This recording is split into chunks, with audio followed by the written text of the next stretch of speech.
생각보다 쉽지 않은 결정이었는데 육아휴직을 하게 되었습니다. 아무래도 제가 다니는 회사가 공기업이 아니다 보니까 육아휴직 쓴다고 했을 때 반응이 그렇게 좋지는 않았었어요. 사람들이 다들 뭐라고 하냐면 요즘 육아휴직하면 돈 얼마나 나와? 요걸 가장 많이 물어보시더라고요. 그래서 뭐 얼마 나와? 이렇게 대답하면 생각보다 괜찮네? 이런 반응이 많이 나오더라고요. 그래서 제가 쓰시는 거 어떠냐고 하면 다들 돈 없다고만 하고 안 쓰더라고요. 분명 저도 육아휴직을 쓰면 회사를 다니는 것보다는 당연히 돈을 못 벌 확률이 높겠죠. 그런데도 왜 제가 육아휴직을 결정하게 되었냐면 다양한 이유가 있지만 먼저 이 돈에 관련된 이야기를 조금 해볼게요. 제가 육아휴직을 결정할 수 있었던 가장 결정적인 질문이 바로 이제는 아이를 양육해야 하는 양육자니까 내 아이가 인생을 살 때 돈을 중시해야 할지 경험을 중시해야 할지를 알려준다면 어떤 걸 말하겠냐라는 질문이었어요. 그랬을 때 당연히 경험의 가치가 돈의 가치보다 크다라고 알려줄 것 같았어요. 분명히 누군가는 돈의 가치가 크다고 이야기할 수 있겠죠. 근데 저 같은 경우는 경험이 중요하다는 걸 뼈저리게 느끼는 일이 있었어요.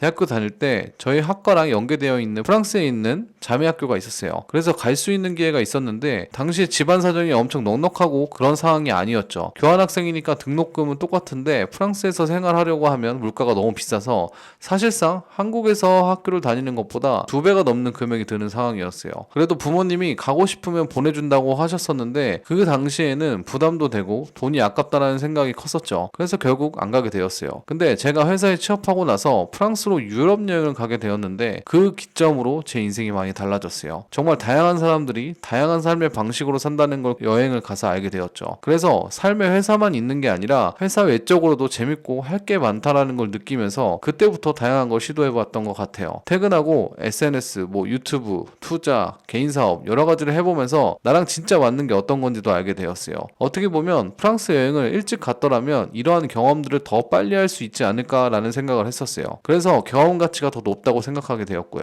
이런 측면에서 어떻게 보면 육아휴직이라는 제도가 회사를 다니면서 할 수 있는 가장 특별한 경험이잖아요. 왜냐면 일반적인 사기업에 다니는 사람이 한 달 이상 쉬는 경우는 거의 없으니까요. 그래서 이번에는 대학교 때 하지 못했던 그런 선택을 하게 되었던 거죠.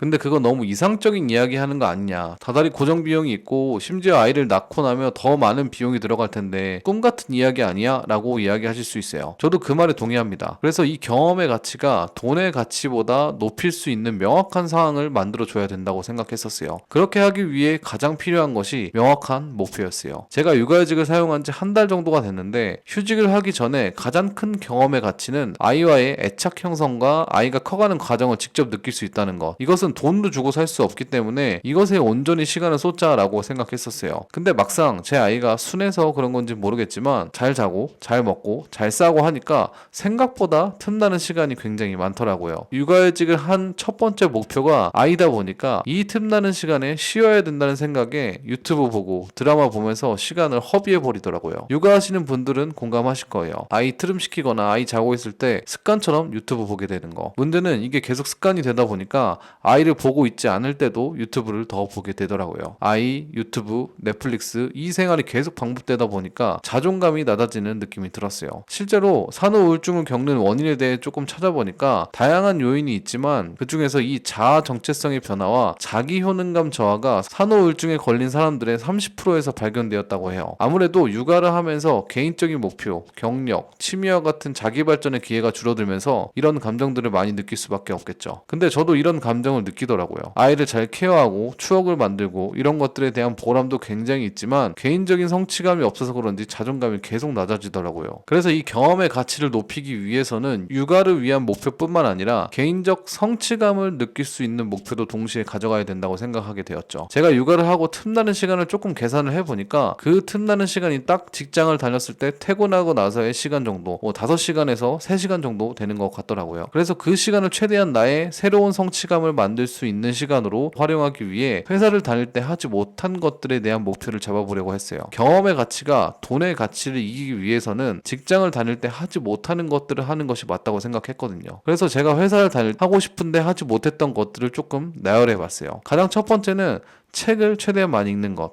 개인적으로 책 보는 것도 좋아하는 편이어가지고 회사 다닐 때 최대한 책을 읽으려고 했었는데 시간적 한계로 한 달에 한 2권이 최대더라고요. 그래서 아이를 케어할 때 유튜브를 보는 시간에 책으로 대체해서 보게 되면 한 달에 한 4권 정도는 읽을 수 있을 것 같더라고요. 이전에 목표 설정과 관련된 제 콘텐츠 보시면 거기서도 목표를 이루기 위한 시스템이 꼭 있어야 한다고 말했었는데 첫 번째에 대한 시스템은 독서 모임 운영을 통해서 무조건 읽을 수밖에 없는 시스템을 만들려고 해요. 여기서 관심 있으신 분은 댓글 달아주세요. 그리고 두 번째는 주식과 관련된 공부를 조금 딥하게 하고 싶다는 생각을 했었어요. 주식도 비중 있게 제 자산에 형성되어 있기 때문에 지금까지는 장기적인 투자자였다면 육아휴직을 하는 동안에는 단타나 수익과 관련된 것들을 공부하면서 시도해 보려고 해요. 이것도 시스템이 있어야 하는데 이건 공부했던 내용을 한 번 더 정리한다는 생각으로 인스타나 유튜브 콘텐츠로 제작해 보려고 합니다. 제가 중간중간 어떻게 됐는지 여기에 올릴 수 있다면 한번 올려볼게요. 사실 조금은 무리하게 목표를 설정한 감이 있어요. 개인적으로 조금 빡빡하게 목표를 설정해야지 틈나는 시간을 좀 더 훨씬 집중도 있게 활용하려고 하는 것 같아요. 앨런 피즈가 쓴 결국 해내는 사람들의 원칙을 보면 그 책에서도 여러 개의 목표를 설정하면 뇌가 더 많은 가능성을 탐색한다고 해요. 모든 사람은 이 뇌에 망상활성계라는 게 있는데 이게 수많은 정보를 받아들일 때 필터링하는 역할을 한다고 해요. 예를 들어서 우리가 차를 사야 되는 상황이 오면 지나가는 차만 봐도 관심을 많이 갖게 되잖아요. 그리고 아파트를 사게 되면 이전에는 그냥 지나가던 아파트도 집값이 얼마인지 관심을 갖게 되는 것처럼요. 우리가 목표를 설정하게 되면 이 망상활성계가 그 목표에 관해서 활성화되면서 그와 관련된 정보를 받아들일 준비를 하게 된다는 거예요. 저 같은 경우 주식과 관련된 공부를 목표로 삼았으니 지나가다가 주식과 관련된 이야기하는 사람들이 있으면 좀 주의 깊게 듣게 되고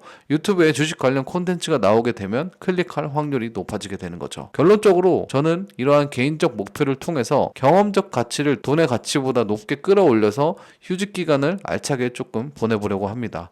제가 오랜만에 영상을 이렇게 찍어서 올리는데 그동안 인스타는 열심히 하니까 팔로워가 4만에서 현재는 7만의 팔로워를 가지게 되었어요. 앞으로 그간 쌓았던 온라인에서 돈 되는 정보를 정리해서 주기적으로 업로드 하겠습니다. 만약 내가 온라인에서 작은 돈이라도 벌어보고 싶은 분은 구독을 누르셔서 정기적으로 좋은 정보 받아보시면 좋을 것 같습니다. 오늘은 여기까지고요. 좋은 하루 되세요.